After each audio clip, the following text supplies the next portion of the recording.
This video is longer than the mod it's meant to show off. This mod just shows you how to add the items you might have been creating with the other mod videos I've shown, or maybe you've been making items on your own.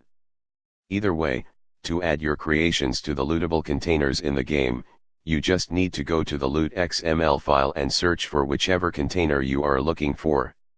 If you put that probability variable in uline, you can control the chance that that item will be found in those containers. For example, I made it slightly more likely you would find grain alcohol than the new wine or clear alcohol I added to the game when searching toilets in the wasteland. I also added some of my elemental bolts to the list of crossbow loot and a few more of the canned items to the list of food being dropped with the air supplies dropped by the plane I have set to come every day. You can control a lot about the game in this XML, more than I plan to show in this video. It doesn't take much more than tweaking a few lines in this XML to realize how it works and mess with pretty much the rest of it to tailor the wasteland more to your liking. Maybe you're like me and think you should have a chance of finding different items in the cabinets and refrigerators in the game. Maybe you've made your own armor or clothes and want to add them to the world so you can find them while exploring.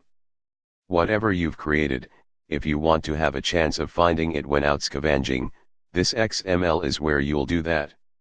If you want to create your own lootable containers, you'll have to do that in the blocks XML and then add that container to the list of containers within this loot XML before adding code about your container and what items can be found within it.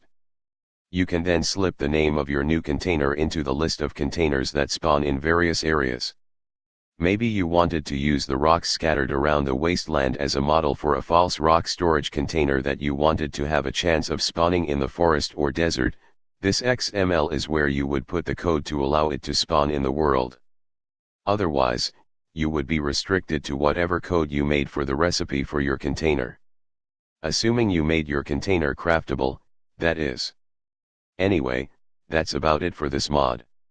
Hopefully, you found this video enjoyable and informative and helpful. My goal is to make modding this and other games more accessible to as many people as possible. Tweaking a lot of things in this game is easier than you might think. If you have any questions or comments about mods or 7 Days to Die in general, please leave them in the section below. And stay safe till next time. Error. Error. Error. File corrupted.